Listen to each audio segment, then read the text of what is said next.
Yung hindi na nawawala traffic sa atin. Ayan. Oh, lalo pero mawawala 'yan pag nagkakaroon ka ng mga fake original na mga plate number. And, ano fake? Ano Mga siyete. Mga siyete. Totoo bang fake? Sabi ng wala daw silang wala daw silang ganun sa sabi ng Sa ng Senado. LTO, sa LTO. Ba't hindi pangalanan? Sino may-ari? Hindi nga Ng nila LTO. hindi nga nila Paano matrace. hindi nila alam? Sabi ng sabi, LTO. hindi alam eh. Wala daw silang ganung Kasi record. Pare, di paano mo hahanapin? Ano, hindi rehistrado yung sasakyan? Registrado may 7 Registrado. may But plate 7 yung plate, walang ganun daw yung issue. Nag-viral lang hindi nila alam kung sino may-ari. Tignan niyo yung sasakyan kasi ano ba yun? Chevrolet eh. No, di ba ito yung mga escalator SUV. malalaki? At ano pa raw nagpasulot. Oh, pasulot. Nagpasulot pa doon sa mga nung inaaresto. Alam mo, swerte siya, hindi siya naharangan ng bus Ng sa bus, likod. ng Kung bus, hindi siya makakalabas. Nandun na siya. Yun ang kanyang doon. Swerte pa siya. Arangkada siya. Talagang may mga panggagalingan niyang problema na yan. Kasi sa atin, ang traffic, yung discipline po, yan ang manifestation. Diyan yun nakikita na ang public motorists, walang disiplina. Iba na. Ganyan. Iba na. Sabi itong PNP, 31,000 daw pulis ang lalabas noong undas. Oh, lumabas. Bumiyahe ako magmula rito hanggang doon sa Tanay. Wala ako nakita Bakat sa mga sementeryo. Wala May dinaanan nga sementeryo. wala doon sa Ito daan. problema, pare. Nung gabi, ako, 2-3 oras. Saan Why? ka galing?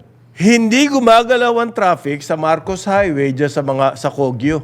Hanggang doon na sa malapit na sa Tanay. Ay. Wow! Alam mo ano nangyari? Ano? Kinausap ko yung mga traffic enforcers. Brother, ano ba nangyari dito? Yun daw nag-counterflow. Ayun.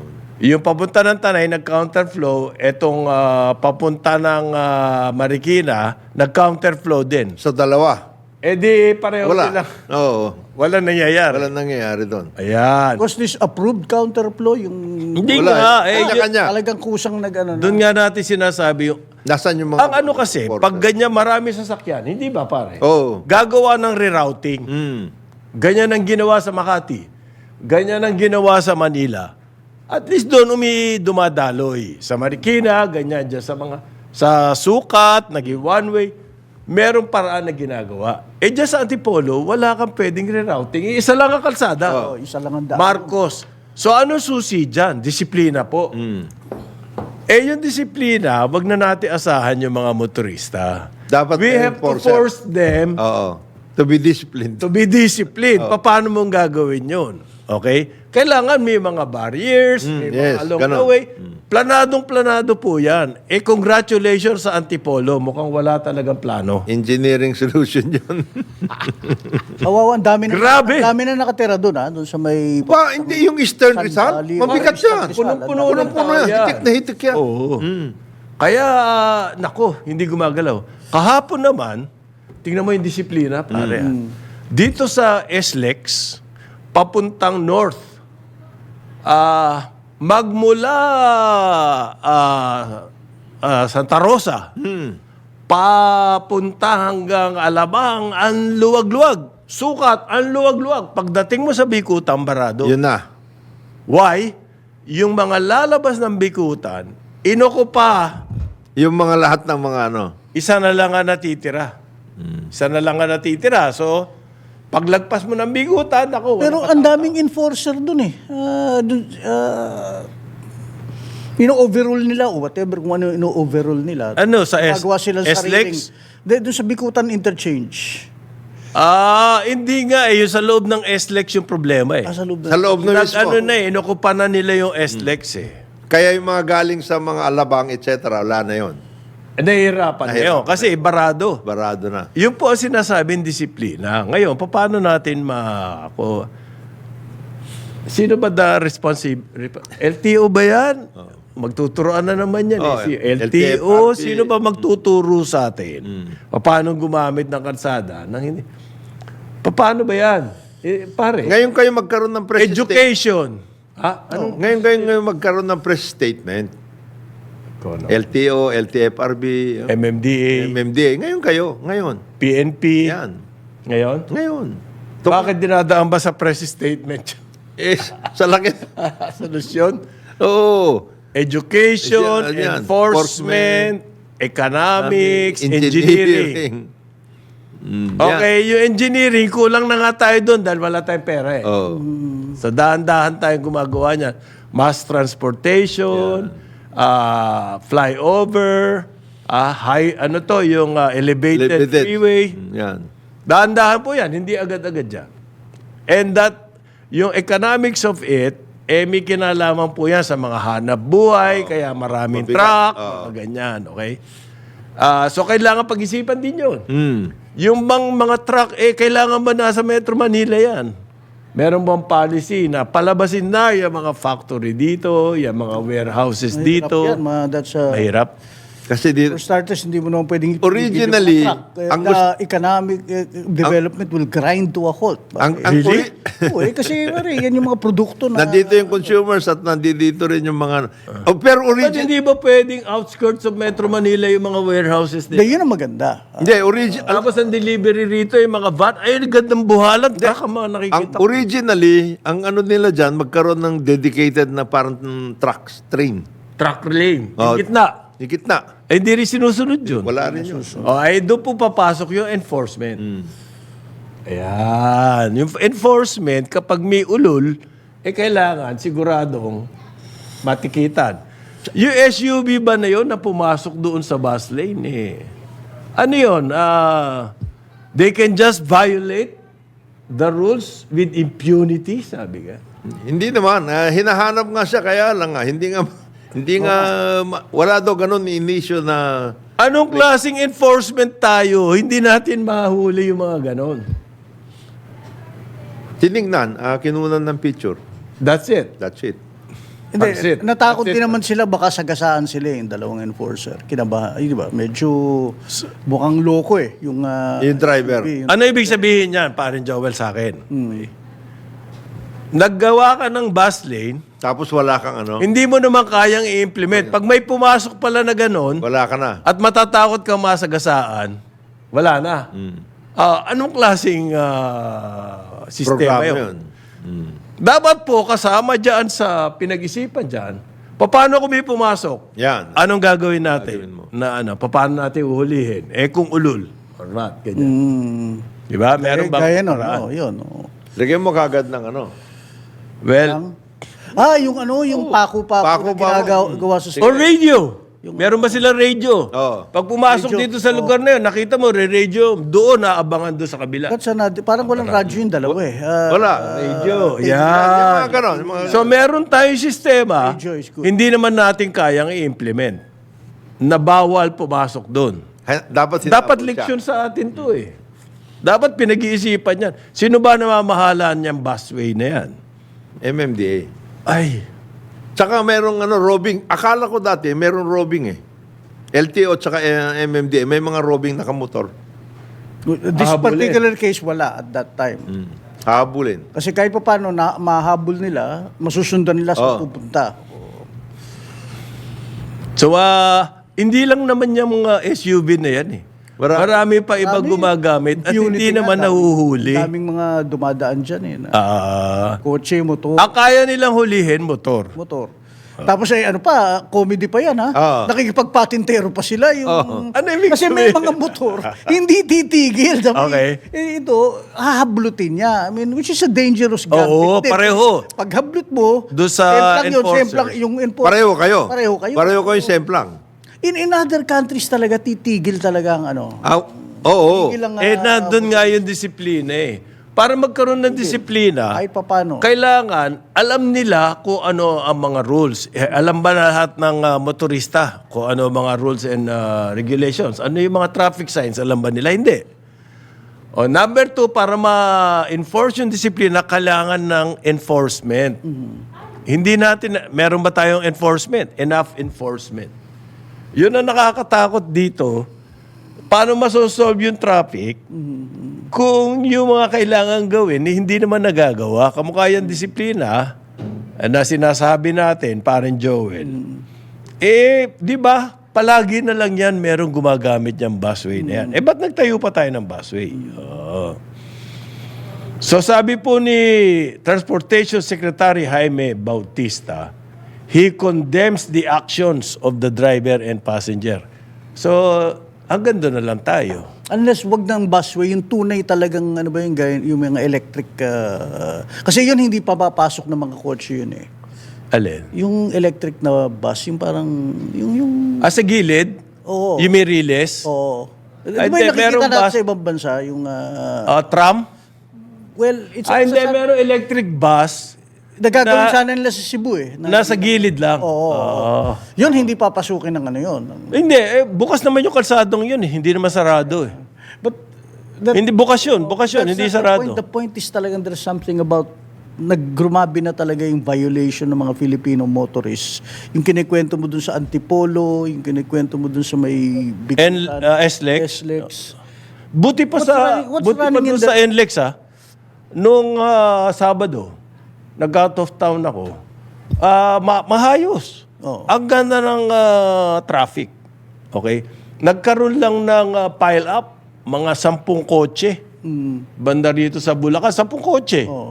Ayan, ewan ko Okay. Know-how na ba ng driver yon? Well, sabihin natin, aksidente, nangyayari talaga yan. Pero ang mahalaga doon, yung response time. You're right. Ang haba ng traffic. Ang haba ng traffic. So, ang statement po ng DOTR, working closely with authorities. Yan. So, hanggang doon na lang tayo. Work closely with authorities para daw po mahuli ang gumamit na yan ng EDSA bus lane. Bakit naging big deal? Araw-araw naman, maraming gumagamit yan, hindi naman nahuhuli. Bakit ito naging big deal yan? Kasi gumamit na 7 na plaka. Ang tapang din niya. Sa bagay, kaya niyang i-carry dahil Escalade yung dala niya. Mukhang may karapatan maglagay ng 7. Kung naka-Vios ka lang yan, walang maniniwala sa'yo, di ba? So, Naalala ko kasi, yung isang 7 din ng plaka, kay Senate President Escudero pala yun. Nag-apologize siya yun. apologize siya. Yung isang membro ng kanyang pamilya, ginamit yung sasakyan na may 7 na plate. Okay. Okay? Yung 7 na plate po na yun, Pinasok sa bus. pinasok sa bus lane. At Well, mali pa rin siya. nag-apologize siya. Hindi, ito yung... Mali pa rin. Ito yung akin, parang Jonathan, ewan ko. Kasi pag meron ka plaka 7, iba dating mo doon. Iba dating mo. Iba dating mo ro pag 7 plaka mo. Bakit ba nauso yung may mga 7 ang plate, mga gano'n. Ang congressman, 8. 8. Ang cabinet secretary, 6. Ayan. 5 ang Supreme Court, Chief Justice. 4 ang speaker. Okay, okay. Ganun ba? 3 ang 3 ang Senate Senate President. So 3 na ngayon si Yes, Senate President. Senate Cheese. President. Noon 7. Yung 8 at one time, yung 8 na yan, inabuso din yan. Bawat kahit sino na lang, maski... Eto si Jonathan, nag-congressman, hindi ko nakitahan ng 8 plaka to. Itinatago ko yun. Kinaihiya niya yun eh. Hindi naman. Hindi naman kaya lang. Hindi naman. Hindi, masyado kang magiging sa kalye. High profile. Hindi naman kailangan yun. Oo. Hindi, again, mabalik tayo. Bakit ngayon wala nang pakundangan ng tao mag-violate ng mga sa traffic? Ang teorya ko dalawa. One, the sheer utter frustration na napakaraming kalye sa daan. Hindi naman dumadami kalye natin, save for yung mga ilang skyway. Number 2, yung binabanggit mong yung Counterflow. Counterflow. Minsan kaya tinanong kung approved ba yan o hindi. Kasi yung mga enforcer natin, ginagawa, Sila mismo nagpapa-counterflow. Tapos, Kaya naging attitude ng tao. override yung mga traffic lights. Kaya attitude ng tao, pwede naman counterflow eh. Ilang beses Diba? na, ibang dito sa show at saka doon sa may papasok ng Ortigas. Ang lupit ng counterflow dyan. Okay? Pinapayagan nila. Oo. So ano naging attitude? Pwede counterflow. Tapos ang daming sasakyan, malilate ako na ako yung napipirwisyo lang. Kaya nga so yung mga measures, yung mga akala nyo makakatulong, momentary lang yan. Oo. Yung counterflow, band-aid solution yan. Mm. So, nung oras na yun, ng rush hour, nakatulong yung counterflow. After that, Pero ang effect sa pag-iisip ng mga motorista, Pwede. matindi. Okay. sasabi, yung ay, counterflow. pwede to, pwede to. So, lahat kahit saan na lang, counterflow. Di ba? So, kailangan pinag-iisipan po yung mga ganyan solusyon. Like yung U-turn. Yan, another yung mga U-turn. Yung solution natin na U-turn, band-aid lang yun. Anong ginawa natin? Nagtayo tayong elevated U-turn na konkreto. Ay, hindi ba naman stupid yun? Well, Imperdeble yun. teka muna Imperdeble. From an engineering standpoint, inisip talaga ni the late BF that makes sense. Kasi, No, it does not. tapos engineering solution yun. Pag pinagdugtong mo yung dalawang flyover na yan, yung elevated U-turn na yan, pag pinagdugtong mo, flyover na. Nag-aaway sila noon ng Galang paliko. Nag-aaway sila noon Makati At saka MMDA. Oo. Ang gusto ng Makati government, flyover na. Diretsoy mo na. Ano natin yung U-turn? Kaya tayo nag-U-turn noon dahil wala pang pera, pang tayo ng infrastructure. So, habang wala pa, U-turn muna. Solusyon. Eto, may pera na. Bakit U-turn pa rin na solusyon mo? Di ba? Bakit hindi na lang flyover? Bakit di na lang flyover? Yan yung mga ganun na thinking. Hindi po ngayon, magsasamit na naman ata. Meron. May summit. Transport summit. Sabit na naman. Ay. Ano kaya pag-uusapan doon? We will reach the summit of success. Yeah. Ito po, fake daw. Yung 7. Paano nalaman ng LTO fake? Wala daw. Wala. Wala sa record nila. Tsaka hindi sila nag-issue ng ganong klaseng 7. So, anong kuha natin dyan? Madali pala mag-fake na Oo. plaka. Di gagawin ko na lang. Certificate. Anak ng tawag, bakit ganun ang plaka natin? Madali ba ma-fake yan? Wait a minute. That's 7, pang senador lang yan. Okay? So, para tinignan na lahat ng pangalan senador, walang may-ari niyan. Sinabi na eh. They did not issue that kind of Para po ang isang tao magpeke Ang ng lakas ng plaka loob nun. 7, sobrang lakas ng loob. Lakas ng loob nun. So bakit nagkaganyan? Yan lang ba ang peking plaka? Hindi po. Malamang. Marami pang ibang mga peking plaka. Pag ganyan ang rason ninyo, na hindi nyo mahanap dahil peke, medyo delikado kayo. Delikado tayo. Kayang-kaya palang magpeke. Chaos. Dito sa atin. Chaos. Ciao sa abutin natin. Wala pala mangyayari sa iyo pag nagpeke ka. At ano yan? Result yan ng ano? Para sa akin, kasi nung nagkulang ang plaka, bawat sino pwede nila maglagay ng plaka ng karton. Kasi nawala ng plaka. Lost plate. Lost plate, whatever. Yan po kami, lahat ng motorista, gumagawa lang ng sariling plaka. And therefore, natanim sa isip, Pwede pala. pwede pala, gawa lang tayo ng plaka. So maraming ganyan na yung psychology, mass psychology, hindi natin pinapansin. Pagdating sa mga rules and regulations. Aabutan tayo nun. May epekto po yan. Aabutan tayo nun. Oo, may epekto yan. So, dali-dali pala magpeke eh. Hindi. At saka yung yung ganyan, pati yung U-turn, minsan nag-iiba eh. Bakit ito? Pwede ako mag-U-turn dati, ngayon hindi na pwede. Hindi na. Ha? Oh, mayroon ka no. Ngayon, marami na. May mga Ang gulo po ng Gulo eh. ating traffic management system. management system. Yan ba fully coordinated? Ganito, yung tuwan-tuwa ako rito eh. Gumo yung traffic light sa isang kanto. Sa kabila hindi. Sa kabila, hindi go. Hindi ko. Di yari na kayo. Ang laki ng ginastos natin dyan. Supposedly, synchronized yan. Oo. Yung synchronized system ba ng mga traffic light, is it working? Hindi, kasi minamanual eh. Yeah. Manual. Sabi ko sa'yo, Ng mga enforcer. Ino-override. Ini-override. Ibis na tuloy-tuloy, override. So, May nakausap akong enforcer dito sa kanto ng show at ano ba to, yung Oranbo ba yun? Sabi niya, kasi sir, may mga parte, mga ilang incidents lang sa araw, usually umaga.